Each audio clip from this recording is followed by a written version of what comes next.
নমস্কার বন্ধুরা, আমি জ্যোতির্ময় আর আপনাদের স্বাগত বিশ্বের কাহিনী ইউটিউব চ্যানেলে যেখানে আমি প্রায় রোজই জিওপলিটিক্স নিয়ে কথা বলে থাকি। তো আজকেও আমি তিনখানা বড় খবর নিয়ে চলে এসেছি। তো প্রথম খবরের দিকে আমরা নজর দিতে বলবো, যেখানে জানা যাচ্ছে যে ভারত সরকারের সাথে তো ইউএসএ ট্রেড ডিল একটা করলো, এবার জাস্ট বাংলাদেশের সাথেও তারা একটা ট্রেড ডিল করে নিয়েছে, যেখানে নাকি 0% ট্যারিফ বসানো হয়েছে টেক্সটাইল আইটেমের ওপর। আর এ নিয়ে অপোজিশন লিডাররা নাকি প্রচুর ক্রিটিসিজমও করছে। এবার আসলেও কি সত্যিকারের 0% ট্যারিফ লাগানো হয়েছে নাকি শুধু দেখানোর জন্য এটা বলা হচ্ছে? এ ব্যাপারে আমি ডিটেইলসে কথা বলব। সেকেন্ড নিউজে যদি আমি যাই, যেখানে জানা যাচ্ছে যে বাংলাদেশ ইউ-টার্ন নিয়ে নিয়েছে। তারা নরমালি ইউ-টার্ন প্রচুর নেয়, তো খুব একটা আশ্চর্যর এখানে বিষয় নয়। তারা এখন হুট করে বলছে যে তারা ভারতের সাথে খেলতে রাজি, কিন্তু তাদের নাকি ৫ খানা কন্ডিশন আছে। এই ব্যাপারেও কথা বলবো। আর ৩ নম্বর যে নিউজটা, যেটা হচ্ছে বাংলাদেশের একটা জাহাজ আন্দামান সাগরে পুরোপুরি ডুবে গেছে। আর এর ফলে নাকি মানে জাহাজের আশেপাশে অঞ্চলে প্রচুর তেল ছড়িয়ে পড়েছে। আসলে যে জাহাজটা ডুবেছে সেটা সম্ভবত তেল ক্যারি করছিল। ঠিক আছে? এবার আমি একদম ১ম নিউজ যেটা, সেটা নিয়ে এবার আলোচনা করা শুরু করি। তো ১ম নিউজটা কি ছিল? যে বাংলাদেশ বাংলাদেশের সরকার ইউএস এর সাথে জাস্ট একটা ট্রেড ডিল করেছে, যেখানে বলা হচ্ছে যে 0% টেক্সটাইল ট্যারিফ লাগানো হয়েছে ইউএসএর তরফ থেকে। ইউএসএ এই মুহূর্তে এমন একটা স্ট্র্যাটেজি অ্যাপ্লাই করছে, যেটাতে বাংলাদেশ অলরেডি বাজিমাত হয়ে গেছে। ইউএসএ একটা বড় জিনিসের ফায়দা নিচ্ছে। কি ফায়দা নিচ্ছে? ইউএসএ ভালো মতো জানে যে ভারতের সাথে বাংলাদেশের সম্পর্ক এখন একদমই ভালো নয়। আর এই সম্পর্কটা যেহেতু ভালো নয়, আর তার পুরোপুরি ফায়দা ইউএসএ তুলছে। এ জাস্ট 0% ট্যারিফ তারা বলছে তো। কিন্তু তারা এটা বলেনি যে টেক্সটাইল তৈরি করার জন্য, মানে সহজ কথায় আমি বলি আপনাদের সাথে। জামাকাপড় তৈরি করার জন্য আমাদের সবথেকে বেসিক জিনিস কি লাগে? তুলো লাগে। আর এখানে ইউএসএ এই জিনিসটা পরিষ্কার জানিয়ে দিয়েছে, 0% ট্যারিফ তখনই লাগানো হবে যদি বাংলাদেশের সরকার সে তুলোটা ইউএসএর কাছ থেকে কেনে। না হলে সে 0% ট্যারিফটা এখানে এপ্লাই হবে না। আর এটাও কিন্তু সত্যি কথা যে সব টেক্সটাইল আইটেমের ওপর কিন্তু 0% ট্যারিফ বসানোও হয়নি। এবার আমি আপনাদেরকে একটু ম্যাপ দেখাই। এটা আমাদের ভারতবর্ষ আর এটা হচ্ছে বাংলাদেশ। বাংলাদেশ এখানে, আর ইউএসএ কোথায়? ইউএসএ এই প্রান্তে। তাই তো? মানে আপনারা একবার ভাবুন, ইউএসএর কথা অনুযায়ী তাদেরকে তুলো কিনতে হবে বাংলাদেশকে ইউএসএর কাছ থেকে। তো সে তুলোটা এখান থেকে বাই সমুদ্র হয়ে তো যাবে। তো সমুদ্রর পথে যদি এখানে যায়, তাহলে স্বাভাবিকভাবেই যে ট্রানজিট করা হচ্ছে, তার একটা কস্টিং তো এমনি বেড়ে যাবে। তাহলে বাংলাদেশ সেখানে প্রফিটটা কামাবে কি করে? ইউএসএ জিনিসের দাম এমনিতেই বেশি। বাংলাদেশ ইউএসএর কাছ থেকে এমনিতেই তুলোটা বেশি দামে কিনছে। বেশি দামে কিনে সেই তুলোটা আবার বাংলাদেশে এনে সেটাকে জামা তৈরি করছে। আর সেই জামাটা আবার ইউএসএ পাঠাচ্ছে, আর তার ওপর 0% ট্যারিফ বসানো হচ্ছে।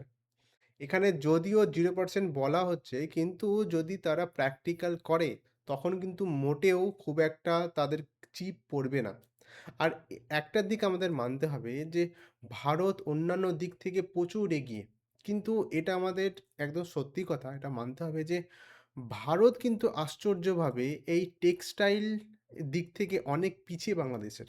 আমি আপনাদের একটা তথ্য দেখাচ্ছি। এটা হচ্ছে টপ 10 টেক্সটাইল এক্সপোর্ট কান্ট্রিজ। ঠিক আছে? Largest, sorry. Top largest textile exporting countries in the world. আর সেখানে সবার ১ম এ যদি আমরা দেখি, সবার ১ম এ অবশ্যই চায়না থাকবে। আর তাদেরকে হারানো মোটেও সহজ হবে না। প্রচুর তারা এগিয়ে আছে। তো চায়নাকে আমরা বাদ দিয়ে দিই। কিন্তু 2nd এ দেখুন বাংলাদেশ আছে।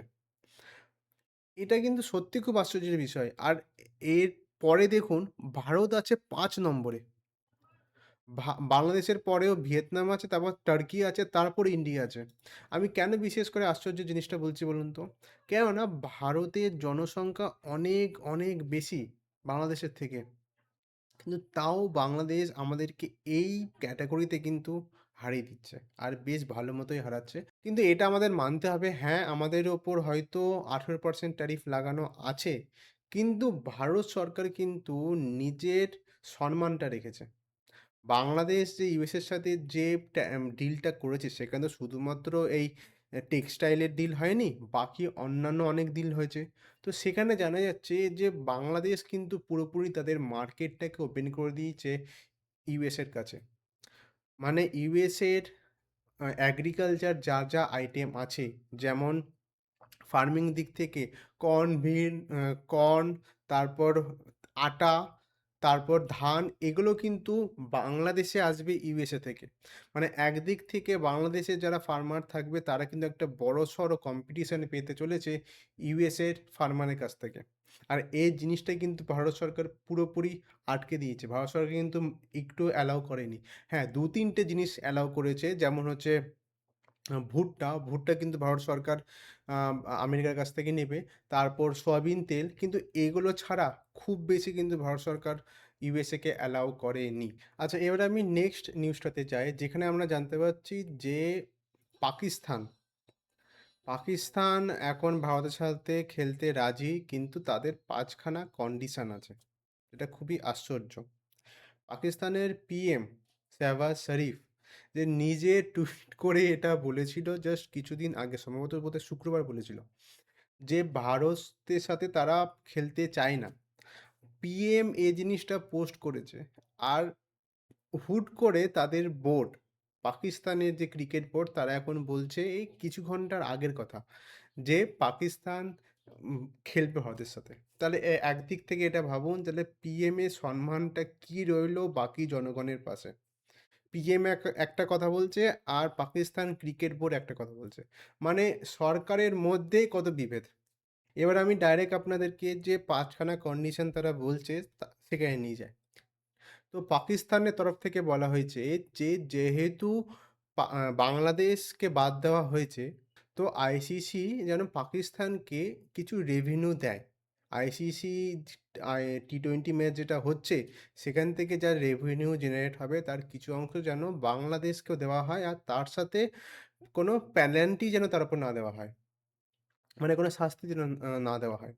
2nd টা হচ্ছে যে বাংলাদেশকে যেহেতু এই টুর্নামেন্ট থেকে বাদ দেওয়া হয়েছে, যেটা যদিও বাংলাদেশেরই ফল্ট, কিন্তু তাও বাদ দেওয়া হয়েছে। তো এর বদলে পা বাংলাদেশে যেন আইসিসি ওয়ার্ল্ড কাপ যে আন্ডার 19 যে ওয়ার্ল্ড কাপটা হবে ক্রিকেটের, সেটা যেন এই বাংলাদেশে খেলানো হয়। যেটা ৩ নম্বরে বলছে যে পাকিস্তান আইসিসিকে এটা চাপ দিচ্ছে কিন্তু পুরোপুরি, যে ভারত আর পাকিস্তানের মধ্যে যেন একটা ক্রিকেট ম্যাচ হয় এই টি-20 বাদে। আর যেটা ৪ নম্বর, সেখানে বলা হচ্ছে যে পাকিস্তান, বাংলাদেশ আর ভারতের মধ্যে যেন ম্যাচ খেলানো হয়। আর যেটা লাস্ট কন্ডিশন, সেখানে বলা হচ্ছে যে হ্যান্ডশেক প্রোটোকল যেটা, following an incident at previous Asian cup where Indian players reportedly did not hand with Pakistan team, the PCB demand, মানে Pakistan cricket board demand that enforcement of a formal handshake protocol for future matches. আপনাদের হয়তো মনে আছে যে কিছু দিন আগেকারই ঘটনা। যখন ওই এশিয়া কাপ হচ্ছিল, তখন ভারতের টিম কিন্তু পাকিস্তানের টিমের সাথে কোনো হ্যান্ডশেক করেনি। আর এই কথাটা তারা ভালোমতো মনে রেখেছে। তো সেজন্যে তারা বলছে এইবার যখন খেলা হবে তখন যেন একটা, মানে পুরোপুরি নিয়ম মেনে যেন জিনিসটা হয়, আর বা ২ তরফের প্লেয়ার যেন হ্যান্ডশেক করে। এর মধ্যে আমি বলে রাখি যে ৫ খানা এখানে তারা কন্ডিশন দিয়েছে। তার মধ্যে কিন্তু শুধুমাত্র একটা কন্ডিশনই আইসিসি অ্যাপ্রুভ করেছে। যেটাও অ্যাপ্রুভ করেছে মানে পুরোপুরি করেনি, তাও বলে দিচ্ছি কোনটা। সেটা হচ্ছে যেখানে তারা বলছে যে বাংলাদেশের মধ্যে যেন টি-20 ওয়ার্ল্ড কাপ আন্ডার 19 এর একটা ম্যাচ হয়। এ ব্যাপারে বলেছে যে তারা ভাববে, কিন্তু বাকি যে ৪ খানা সেটা পুরোপুরি কিন্তু আইসিসি রিজেক্ট করে দিয়েছে। তারও আমি কারণ দেখিয়ে দিচ্ছি। ১ম টা হচ্ছে যেহেতু বাংলাদেশ এই টুর্নামেন্টেই নেই, তো সেখানে রেভিনিউ দেবার কোনো চান্সই নেই। 3rd টা হচ্ছে যেখানে বলা হচ্ছে পাকিস্তান আর ভারতের মধ্যে খেলা।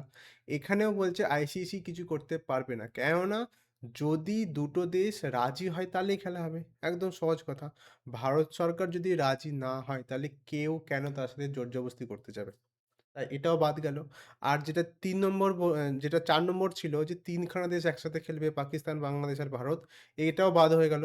কেননা ভারত যদি রাজি না হয় তাহলে কোনো খেলাই হবে না। যদি ভারত রাজি হয় তাহলে হয়তো খেলা হতে পারে। আর যে হ্যান্ডশেকের প্রোটোকল সেটা এখনো কিন্তু সেভাবে কোনো কনফার্মেশন তারা দেয়নি। আচ্ছা, এবার আমি একদম লাস্ট নিউজে যাই। লাস্ট নিউজটা কি ছিল আমাদের? বাংলাদেশের একটা মানে বাংলাদেশগামী একটা জাহাজ ডুবে গেছে। এবার বলা হচ্ছে, আমি জাহাজটা আপনাদেরকে দেখিয়ে দিই। এই জাহাজটা, ঠিক আছে? এই জাহাজটা দেখতে পাচ্ছেন, বিশাল বড় জাহাজ আর এখানে প্রচুর কন্টেনারও আছে। আসলে কি হয়েছিল, এই জাহাজটা গা ৭ তারিখ হয়েছে ঘটনা, ঠিক আছে? ৭ তারিখ দুপুরবেলা মালয়েশিয়া থেকে এটা বাংলাদেশে যাচ্ছিল আর তখনই এই ঘটনাটা ঘটে। বলা হচ্ছে যে অ্যাপ্রক্সলি ৩ মাইল মানে ৩ মাইল দূরে থাইল্যান্ডের পুকেট থেকে এই ঘটনাটা ঘটেছে। যেখানে বলা হচ্ছে যে ৪ মানে ৪,৩৩৯ ton began taken on water mid sea, lost its balance and eventually submerged। মানে এর যে জাহাজটা যাচ্ছিল বাংলাদেশে, সেখানে সম্ভবত এতই ওভারলোড তারা চাপিয়ে দিয়েছিল। আর সমুদ্রের ঢেউয়ের কারণে এটা নিশ্চয়ই হবে, যেটা আমার মনে হচ্ছে। জাহাজটা কোনোভাবে ডিসব্যালেন্স হয়। আর যখন সমুদ্রে এ ধরনের ডিসব্যালেন্স হয় না, তখন খুব কিছু করার থাকে না। কেন এটা প্রকৃতির জিনিস। সমুদ্রের সাথে আমরা যুদ্ধ করে পারব না। আর যেই সে আ লসটা করেছে ব্যালেন্স, সঙ্গে, সঙ্গে তার মধ্যে যে তেল কন্টেইনার ছিল, সেটা পুরোপুরি সমুদ্রে পড়ে যায় এবং সেখান থেকে তেল লিক করতে শুরু করে দেয়। এবার এতে প্রবলেম কি বলুন তো? তেল যেই সমুদ্রের মধ্যে লিক করবে না, প্রবলেম হতে শুরু করে দেবে সেখানকার আশেপাশে যে মাছগুলো আছে তাদের উপর। কেননা যেহেতু সমুদ্রের উপর তেল ভাসবে, তারা কিন্তু ঠিকমতো নিঃশ্বাস নিতে পারবে না। আর তখনই কিন্তু একটা বড়সড় এখানে মানে ইকোসিস্টেমের প্রবলেম দেখা যেতে পারে ভবিষ্যতে। এই যে জাহাজটা ডুবেছে, এর মধ্যে বলা হচ্ছে যে ১৬ খানা ক্রু মেম্বার ছিল আর তাদেরকে জ্যান্ত অবস্থায় রেস্কিউ করা হয়েছে। আর যেটা আমি বললাম যে তেলটা সমুদ্রে পড়েছে, সেটা বলা হচ্ছে যে 4.5 মাইল লং। মানে বুঝতে পারছেন এর ডায়ামিটারটা কত বড় হতে পারে? তো প্রচুর বড় জায়গা অলরেডি কভার করে নিয়েছে তেলটা। আর 100% কিন্তু সেখানকার যে মাছ বা সমুদ্রে যা, যা জীবজন্তু থাকে তাদের কিন্তু একটা প্রবলেম হতে শুরু করবে। তো বন্ধুরা, আজকের খবর আপনাদের কেমন লাগলো অবশ্যই কমেন্টে লিখে জানাবেন। আবার দেখা হচ্ছে পরের এক ইম্পোর্টেন্ট জিওপলিটিক্স এর নিউজের সাথে।